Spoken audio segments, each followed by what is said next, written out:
Chapter 1. Meet Charlie. I want to tell you about the Bucket family. This is Mr. Bucket and this is Mrs. Bucket. They have a small boy. His name is Charlie, and he's very happy to meet you. The very old people are the parents of Mr. and Mrs. Bucket. Their names are Grandpa Joe, Grandma Josephine, Grandpa George, and Grandma Georgina. This family of 7 lived together in a small house near a big town. The house was not large enough for 7 people, and life was not very comfortable for them. There were only 2 rooms in the house, and there was only 1 bed. Charlie's 4 grandparents slept in the bed. Grandpa Joe and Grandma Josephine lay at one end, and Grandpa George and Grandma Georgina were at the other end. They were very old and tired, and they never got out of the bed. Mr. and Mrs. Bucket and little Charlie slept in the other room on the floor. This was fine in the summer, but in the winter their house was very cold and it was horrible. Mr. Bucket worked in a toothpaste factory. He worked very hard, but the family never had enough money. They did not even have much money for food. The family only ate bread for breakfast, potatoes and cabbage for lunch, and cabbage soup for dinner. Every night they all went to bed with a horrible, empty feeling in their stomachs. Charlie felt the most hungry. His mother or his father often gave him their food too, but it was still not enough food for a young boy. Charlie really wanted something to fill his stomach and stop the empty feeling. The one thing that he really wanted was chocolate. Charlie only ate chocolate once a year, on his birthday. His family kept a little money every month, and on Charlie's birthday they bought 1 small chocolate bar with the money. Charlie always ate his birthday chocolate as slowly as possible. He put the bar in a box and he did not touch it for the first few days. When he could not wait any more, he opened the box and he ate a very small piece of the chocolate. Charlie did this every day until he finished the chocolate. It was only 1 small bar, but Charlie always kept it for more than a month. When Charlie walked to school in the mornings, he went past shops with lots of bars of chocolate in their windows. Charlie always stopped and pushed his nose against the glass, and he thought about eating the wonderful, sweet chocolate.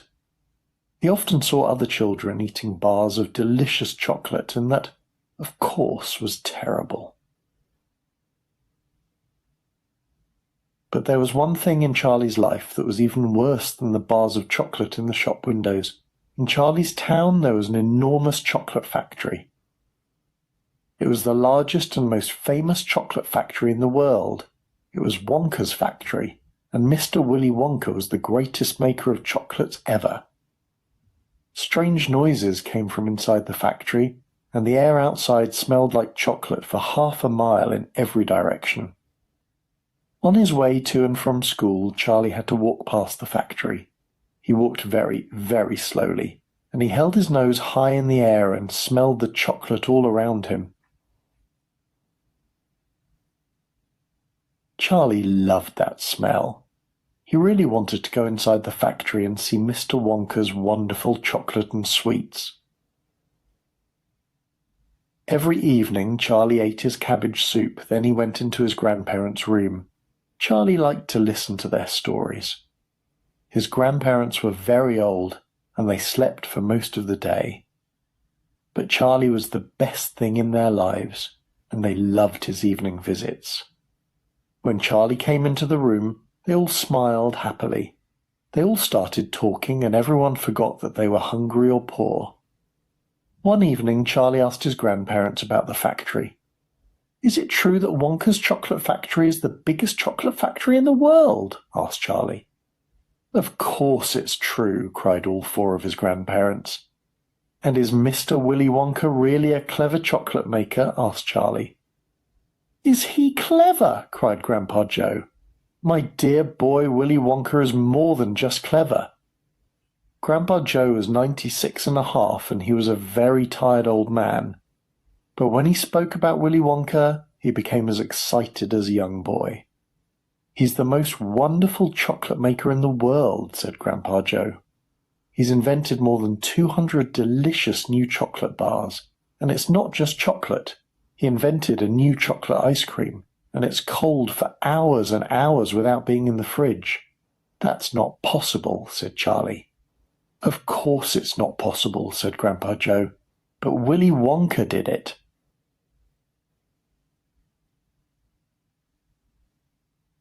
Chapter 2. Willy Wonka's Chocolate Factory. Tell me, Charlie, said Grandpa Joe. He moved closer to Charlie, and he said quietly, Have you ever seen anyone go in or come out of Wonka's factory? I really don't know, Grandpa, said Charlie. When I walk past the factory, the gates are always closed.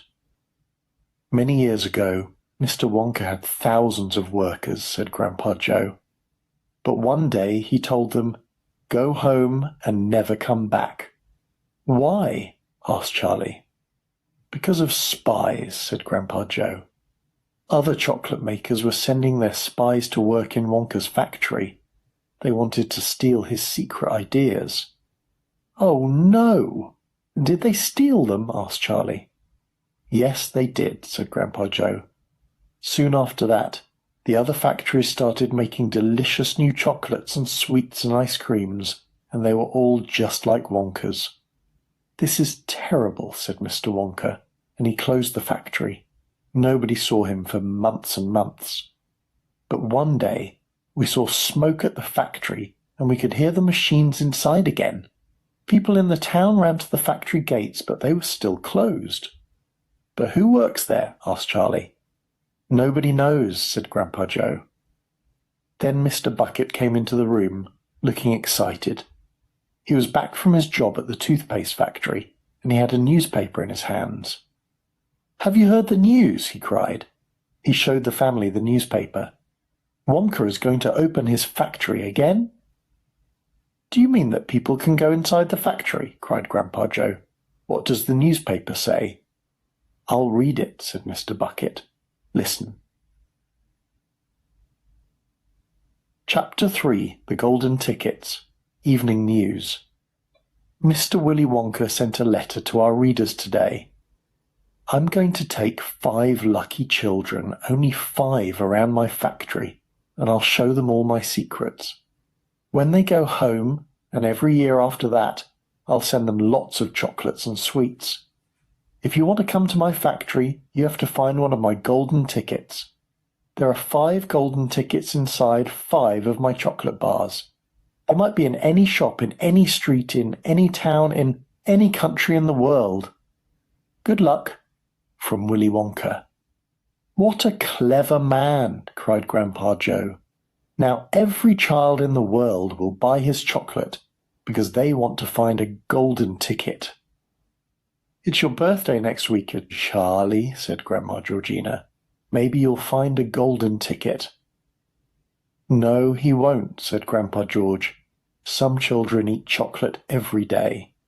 They're going to find the golden tickets, not Charlie. There's no hope for me, said Charlie sadly. A boy found the first golden ticket the next day. There was a story about him in the newspaper. His name was Augustus Gloop, and he was 9 years old. He was very big and round and had small greedy eyes.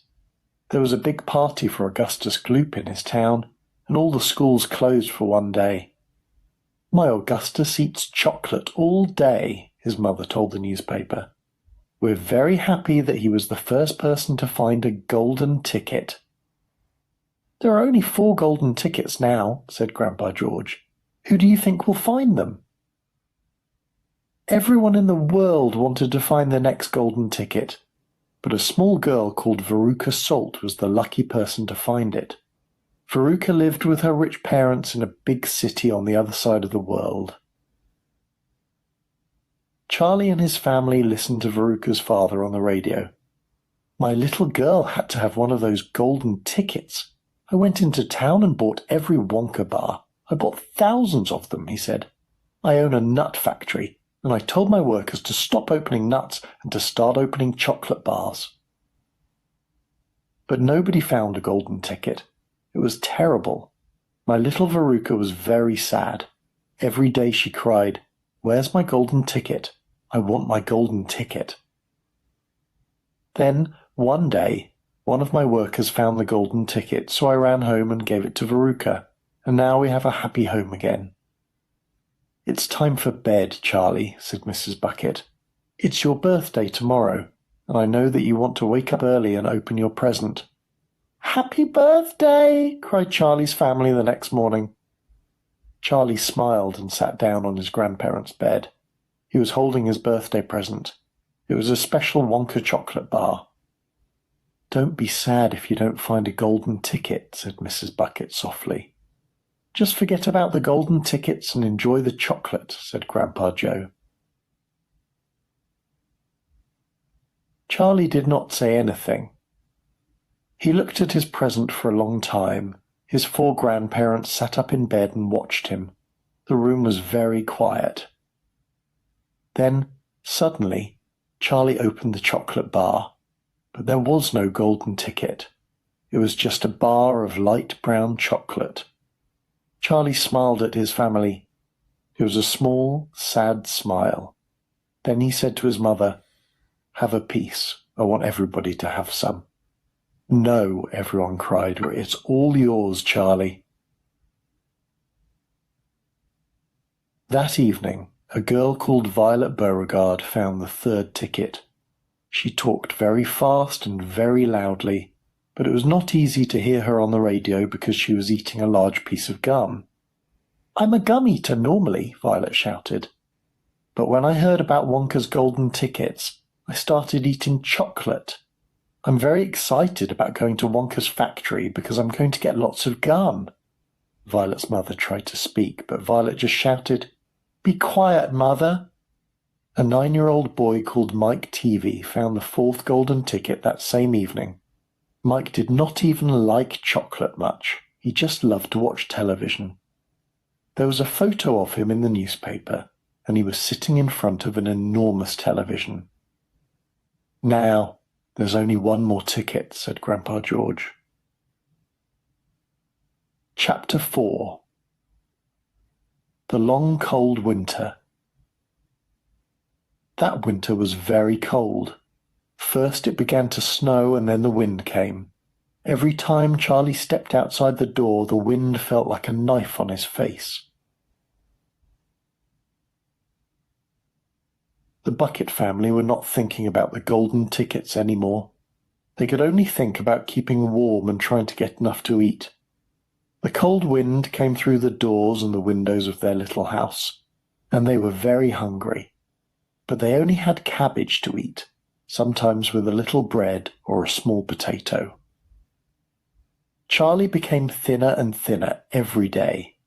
Charlie's parents and grandparents were worried about him, and they tried to give him their food, but Charlie never took it. Every day little Charlie walked past Mr. Wonka's huge chocolate factory on his way to school, and every day he stopped and held his nose high in the air to smell. He loved that beautiful, sweet smell of chocolate. Then one afternoon, when it was snowing again and very cold and Charlie was walking very slowly home from school, something happened. Charlie looked down and saw something in the snow. It was 50 pence. "Can I take it?" thought Charlie. He looked around him, but nobody was looking for the money. Charlie took the money from the snow and he held it in his cold hands. "We can buy food with this," thought Charlie. "I'll take the money home to Mother, but I'm going to buy one chocolate bar first." Charlie ran to the nearest shop and he gave the money to the shopkeeper. "1 Wonka chocolate bar, please," said Charlie. The shopkeeper gave him a bar and Charlie quickly opened it. He ate an enormous piece of it and then another piece and another piece. It was delicious. "You needed that," said the shopkeeper kindly. Charlie turned to go home with the money in his hand, but then he stopped. "I think," he said quietly, "I think I'll have just 1 more bar." The shopkeeper gave Charlie the bar and Charlie opened it quickly, and suddenly he saw some golden paper. "It's a golden ticket," shouted the shopkeeper. "You found the last golden ticket in my shop. Congratulations." Suddenly there was a small group of people around Charlie. "Where is it?" someone shouted. "Show us the ticket." "I'll give you £200 for that," said another voice. "Run home now," the shopkeeper told Charlie. "Quickly, and don't give that ticket to anyone." Charlie ran home as fast as he could. Chapter 5. The Big Day. Charlie ran through the door and he shouted, "Look, everyone! I found it! Found the 5th golden ticket!" For about 10 seconds the room was very quiet. "Now, Charlie, that's not possible," Grandpa Joe said. "It's true!" Charlie cried. He ran to the bed and he showed his grandparents the large and beautiful golden ticket. Grandpa Joe moved closer to the ticket until his nose was nearly touching it. Then, very slowly, he started to smile. He threw his arms up into the air. Then he jumped out of bed and he started dancing around the room. "Well done, Charlie," shouted Grandpa Joe. "What wonderful news!" Charlie gave the ticket to his father. "Read it," said Grandpa Joe. "It's a message from Mr. Wonka," said Mr. Bucket. "It says, 'Congratulations. You must come to my factory on the 1st day of February at 10 o'clock in the morning, and you can bring 1 or 2 people from your family with you.'" "But that's tomorrow," cried Mrs. Bucket. "Who's going to go to the factory with Charlie?" "I will," shouted Grandpa Joe. "I'll take him." "Yes, Grandpa Joe knows everything about Mr. Wonka," said Mr. Bucket. "He should go with Charlie." "Hurrah!" shouted Grandpa Joe. The sun was bright on the morning of the big day, but the ground was still white with snow. An enormous group of people waited outside Wonka's factory to watch the 5 lucky children walk inside. Everyone was very loud and excited because they all wanted to see Mr. Wonka. At 10 o'clock, the gates of the factory started to open and everyone became quiet. "There he is!" somebody shouted. "That's him!"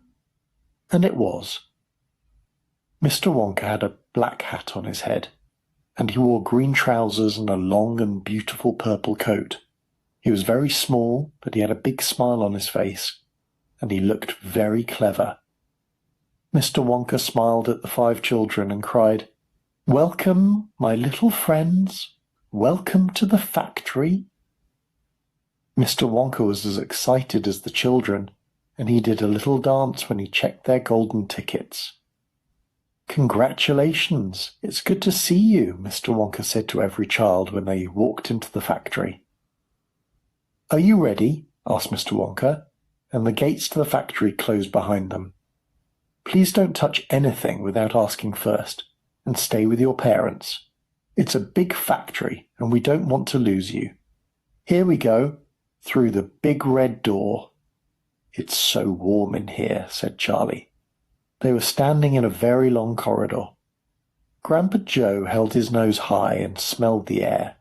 He could smell coffee, sugar, warm chocolate, nuts, lemons, apples, flowers. "And it smells wonderful," he said. Mr. Wonka walked quickly down the corridor, with his long purple coat flying behind him.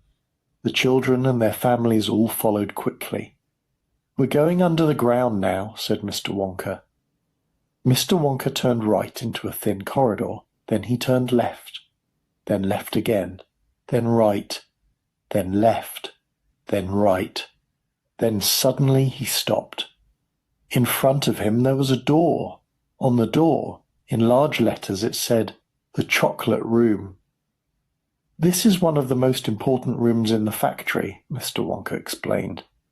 He took out some keys and he opened the door with one of them. "All the chocolate in the factory comes from here. Go inside now, my dear children." The 5 children and 9 adults pushed their way through the door, and then they stopped to look. In front of them, there were beautiful green fields and a big brown river. In the river, and this was the most surprising thing, there was a huge waterfall, and there were 12 enormous glass pipes. "It's a chocolate river," cried Mr. Wonka, "and it's the best chocolate in the world. The waterfall mixes the chocolate, and it makes my chocolate light and full of air. Then my pipes suck up the chocolate and carry it to the other rooms in the factory." The children and their parents could not speak because they were too surprised. "You can eat everything in this room," cried Mr. Wonka. "You can even eat the grass because it's sugar, and the flowers are sugar too. Have some." Everyone picked a small piece of grass to eat. Violet put her gum behind her ear first, but Augustus pulled a lot of grass from the ground, and he started eating it quickly. "This tastes wonderful," cried Charlie. Suddenly, a shout filled the air. "Look," said Veruca Salt. Everyone stopped and looked across the river. 5 people were standing on the other side of the river. "I've never seen people like them," said Charlie. "Of course not," said Mr. Wonka. "They're Oompa Loompas. They work in the factory. They love chocolate and they love working here."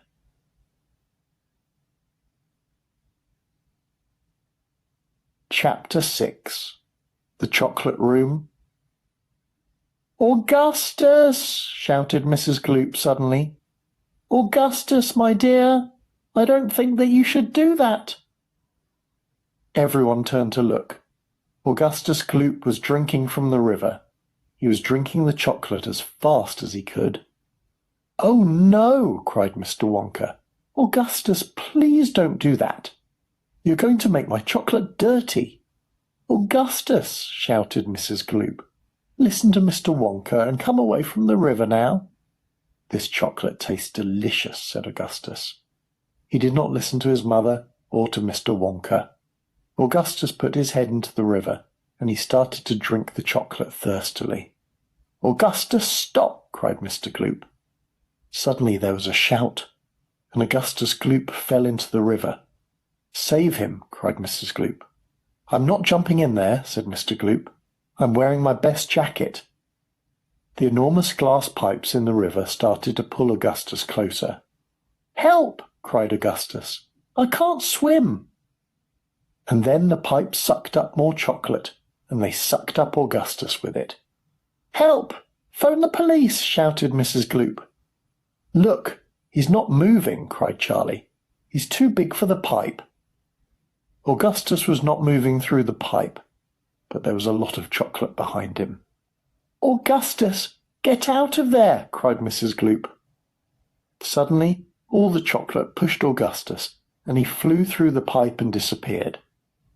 "Where did he go?" cried Mr. Gloop. "Quick, someone help him!" "Don't worry," said Mr. Wonka. "Augustus will be fine." "No, he won't," said Mrs. Gloop. "You're going to make an Augustus chocolate bar. You're going to sell him in shops all around the country tomorrow morning." Mr. Wonka started to laugh. "Augustus Gloop chocolate doesn't sound nice." "Where is my son?" shouted Mr. Gloop. He was angry now. An Oompa Loompa walked up to Mr. Wonka. "Please take Mr. and Mrs. Gloop to find their son," Mr. Wonka said to him. Mr. and Mrs. Gloop quickly followed the Oompa Loompa. "I'm very sorry," said Mr. Wonka. "Goodbye, Mrs. Gloop. Goodbye, Mr. Gloop." Chapter 7 for us. The Inventing Room. "I hope that Augustus is okay," said Charlie. "Don't worry about Augustus," said Mr. Wonka. "We're going to the next room by boat. There it is, look." A beautiful pink boat was coming through the steam above the warm chocolate river. 100 Oompa Loompas were sitting in it. "I made this boat from an enormous pink sweet," said Mr. Wonka. Charlie sat at the back of the boat and held his grandfather's hand. Charlie was very excited. Everything in Wonka's factory was wonderful. The chocolate river was exciting, and so were the enormous pipes, the Oompa Loompas, the pink sweet boat, and of course Mr. Wonka. The boat started to move faster down the chocolate river and into an enormous dark pipe. Mr. Wonka was jumping up and down at the back of the boat. Go faster, he shouted at the Oompa Loompas. The boat was moving very, very fast now, and the pipe was very dark. The children and their families were excited and frightened. "Stop the boat!" shouted Mr. Wonka. The Oompa Loompas stopped the boat next to a small red door. On the door it said, "Inventing room for Mr. Wonka only." "This is the most important room in my factory," said Mr. Wonka. "I keep my secret inventions in here. The spies from other chocolate makers would love to come in here." Mr. Wonka opened the door, and the 4 children and their families stepped off the boat and went inside. "Don't touch anything!" shouted Mr. Wonka. There were lots of big machines and strange noises in the inventing room. There were pipes all over the walls, and the room was full of steam and delicious smells. "These are my secret new inventions," said Mr. Wonka, and he danced around the room like a happy child at Christmas. He showed the children a large, round, green sweet. "You can eat this sweet every day and it will never get smaller," said Mr. Wonka. "Now look at this." Mr. Wonka showed them a huge machine with hundreds of thin glass pipes. He pushed 3 different buttons on the side of the machine. A very loud noise came from inside the machine, and the machine began to shake. Clouds of steam came from the top of the machine, and juice in different colours came down the pipes into a large bowl. Mr. Wonka pushed another button, and the juice in the bowl started to mix together. "Watch," said Mr. Wonka. The machine sucked the juice back up the pipes, and then the machine stopped. Suddenly, a small grey thing fell out of the machine. It looked like a little piece of card. "What is that?" asked Mike TV. Mr. Wonka just smiled. "It's gum!" cried Violet Beauregard. "That's right," said Mr. Wonka. "It's the most wonderful piece of gum. This one piece of gum is a meal. First it tastes like soup, then it tastes like meat, and then it tastes like blueberry pie." "I want it," said Violet. Mr. Wonka tried to stop her, but Violet took the gum and she put it into her mouth. "I love this tomato soup," Violet cried. "Stop!" cried Mr. Wonka. "The gum isn't ready for eating." But Violet did not listen. "What delicious meat," she said. "And now I'm tasting blueberry pie." Everyone was watching Violet, but then a strange thing started to happen. "Your nose is blue," cried Mrs. Beauregard. "And you're getting bigger," shouted Mr. Beauregard. And suddenly Violet became an enormous blue ball. "My daughter is a blueberry," shouted Mrs. Beauregard. "This always happens," said Mr. Wonka sadly. "But don't worry, Mr. and Mrs. Beauregard. My Oompa Loompas will help Violet." 10 Oompa Loompas pushed Violet out of the inventing room, and Mr. and Mrs. Beauregard quickly followed them. "Will Violet always be a blueberry?" asked Charlie. "She'll be small again soon," said Mr. Wonka.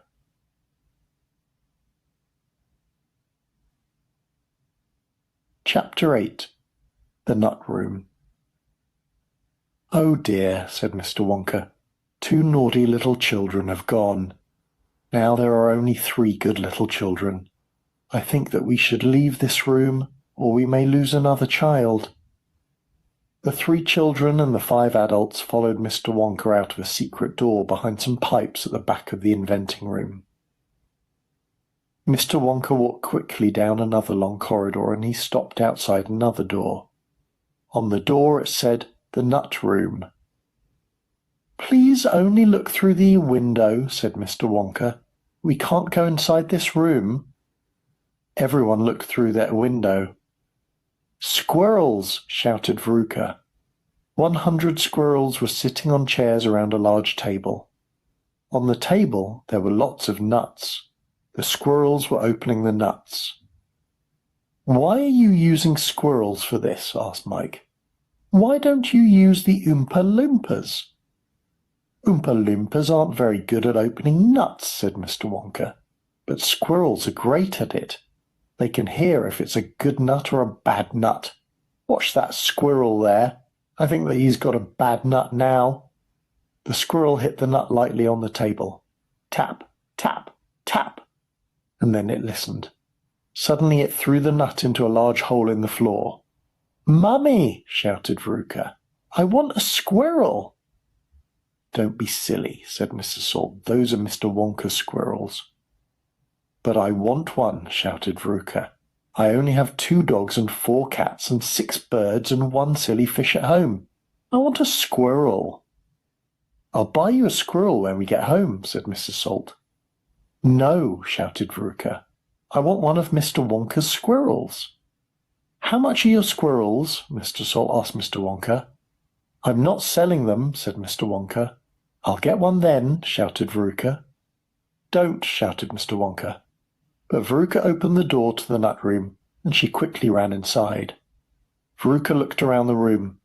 "I want you," said Veruca, pointing at a pretty little squirrel. Veruca tried to take the squirrel, but the other squirrels in the room suddenly jumped on her. 25 squirrels held Veruca's right arm. 25 squirrels held Veruca's left arm. 25 squirrels held Veruca's right leg. 24 squirrels held Veruca's left leg. The pretty little squirrel climbed on Veruca's head and started hitting it. Tap, tap, tap.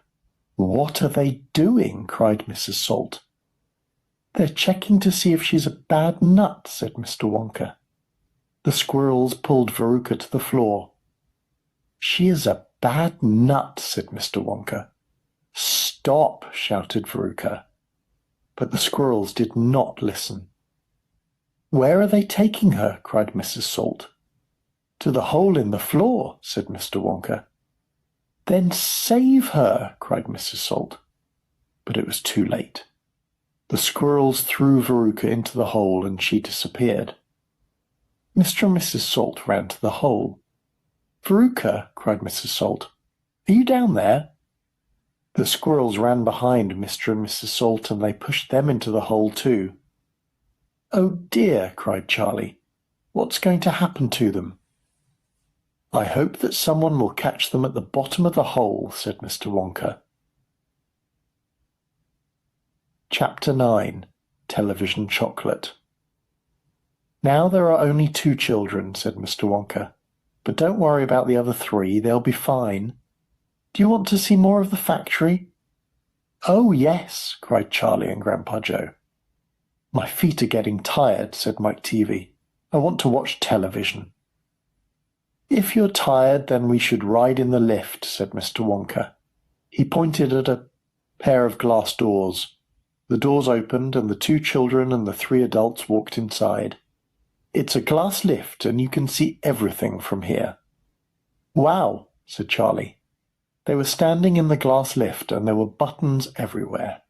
There were thousands of small black buttons on the walls. Next to each button there was a tiny label with the name of a room on it. "This isn't a normal up and down lift," said Mr. Wonka. "This lift can go in any direction, and it can visit any room in the factory. Just push a button and the lift will take you there." "That's wonderful," said Grandpa Joe, looking at all the labels. "Is there a television room?" asked Mike. "Yes, of course," said Mr. Wonka. He pointed to a button. On the label next to the button it said "Television Chocolate" in very small writing. "Hurrah!" shouted Mike, and he quickly pushed the button. The lift made a strange noise, then it started to move. But the lift did not move up or down, it moved suddenly to the right, and Charlie and Mike fell onto the floor. "Get up!" laughed Mr. Wonka. Charlie got up and held on to Grandpa Joe's legs. "Wow!" shouted Grandpa Joe. "We're going to die!" cried Mrs. TV. The lift went around a corner and then it went up. And then, when it could not go up any more, the lift fell back to the ground. "I feel sick," said Mrs. TV. "Are you okay, Charlie?" asked Grandpa Joe. "I love it," shouted Charlie. The lift suddenly stopped moving, and they all stepped out and into a very bright white room.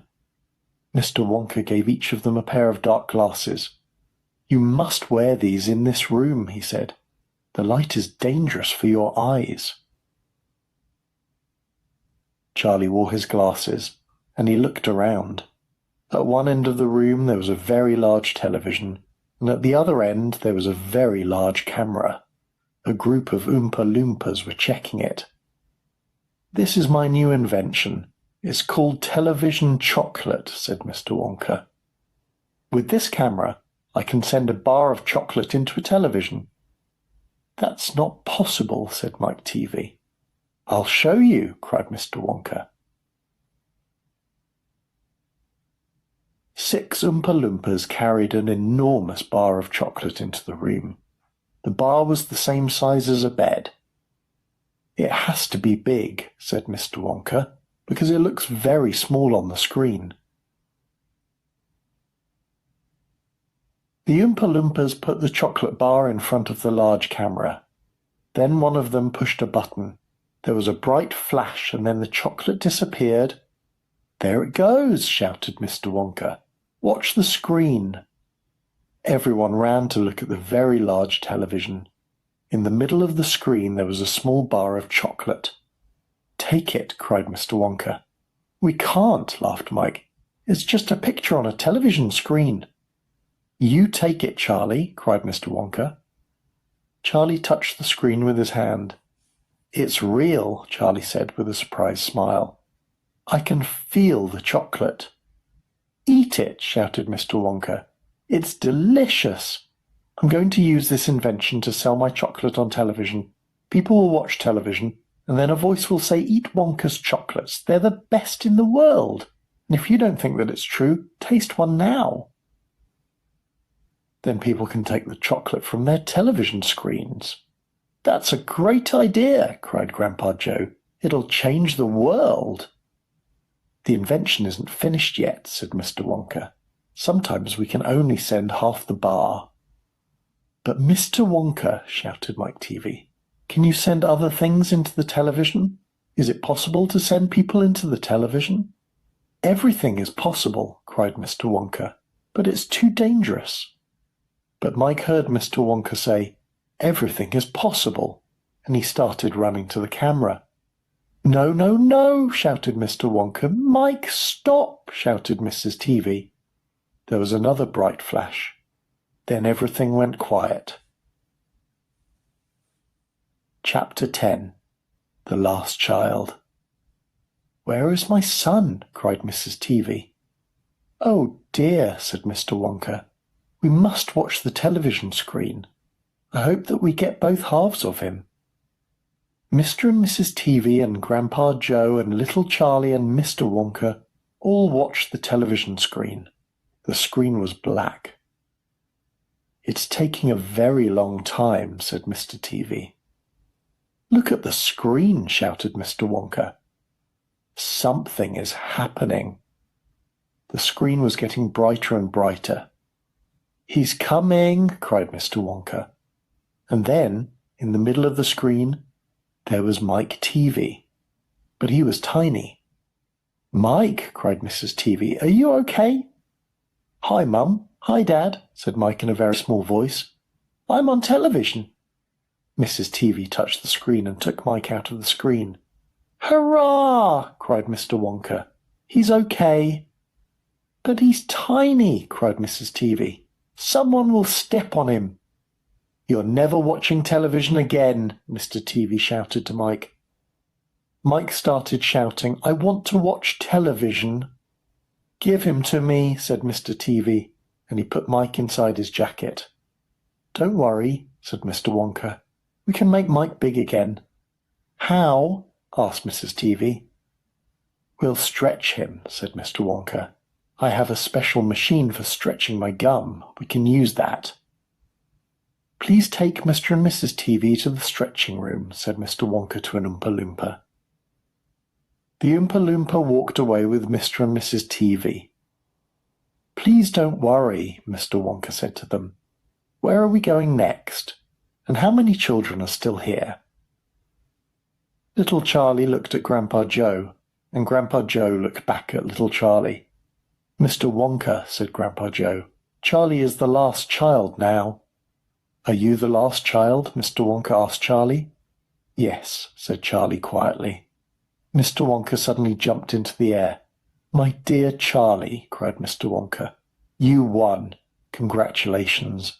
I'm so happy about this. This is wonderful. Now, we must be quick, he said.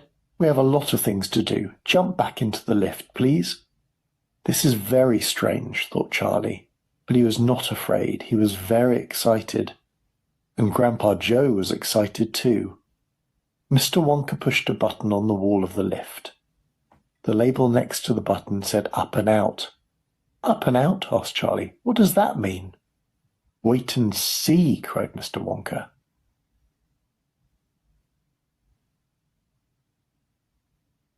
Chapter 1. Up and out, the lift flew up like a rocket. Faster, cried Mr. Wonka. He hit the wall of the lift with his hand. Faster, faster! If we don't go faster, we won't fly. How are we going to fly? Asked Grandpa Joe. I've always wanted to push this button, said Mr. Wonka. We're going up and out of the roof. But this is a glass lift, shouted Grandpa Joe. It'll break into a million pieces. It's very thick glass, said Mr. Wonka. He was not worried. The lift went up and up and up, and it went faster and faster and faster. Charlie held on to Grandpa Joe's legs. The lift started to shake, and Charlie could hear the air whistling outside.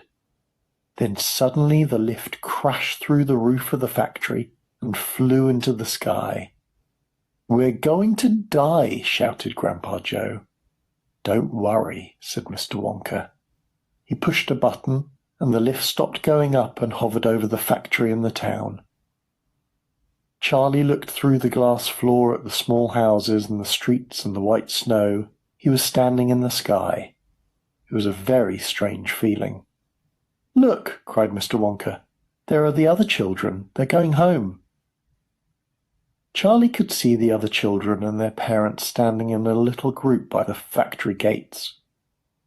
Can you see those trucks, Charlie? Asked Mr. Wonka. He pointed to a line of large trucks waiting near the children. Yes, said Charlie. What are the trucks for? Do you remember my letter? Asked Mr. Wonka. I'm giving every child lots and lots of chocolates and sweets. Look, there's Augustus Gloop. He looks different, said Grandpa Joe. He became thinner in the pipe, said Mr. Wonka. Look, there's Miss Violet Beauregard. She's small again. But her face is blue, cried Grandpa Joe. I can't change that, said Mr. Wonka. She's fine. Look, cried Charlie. There are Veruca Salt and Mr. and Mrs. Salt. They look very dirty. Here comes Mike Teavee, said Grandpa Joe. He's so tall and thin. They stretched him, said Mr. Wonka. Oh, no, said Charlie. Those 4 silly children are fine, said Mr. Wonka. Now, I have something very important to talk to you about, Charlie.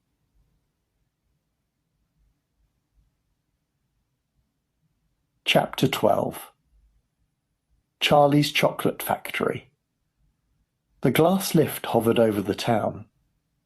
I love my chocolate factory, said Mr. Wonka. He suddenly looked very serious. Do you love it too, Charlie? Yes, cried Charlie. I think that it's the most wonderful place in the world. I'm very happy to hear that, said Mr. Wonka. He smiled at Charlie. I want you to have my chocolate factory, Charlie. Charlie looked very surprised. Grandpa Joe opened his mouth, but he could not speak. It's true, said Mr. Wonka. I really am giving you my chocolate factory. Is that okay?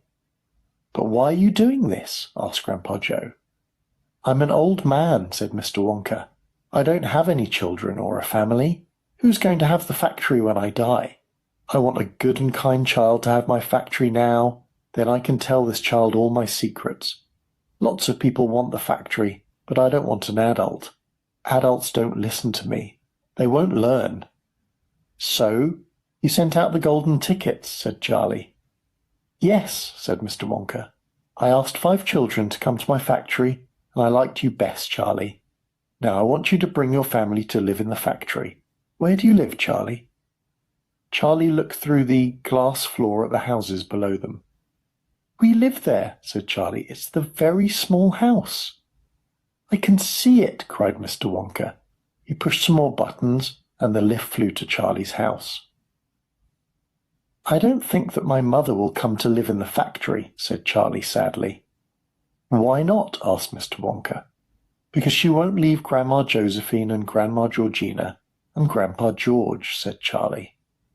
"They can all come to the factory," said Mr. Wonka. "They can't," said Charlie. "They're very old and they always stay in bed." "We can bring the bed," said Mr. Wonka. "This lift is big enough. Everyone can come." The lift was now hovering over the roof of the Bucket's little house. "I'll go and bring them now," said Mr. Wonka. "How?" asked Grandpa Joe.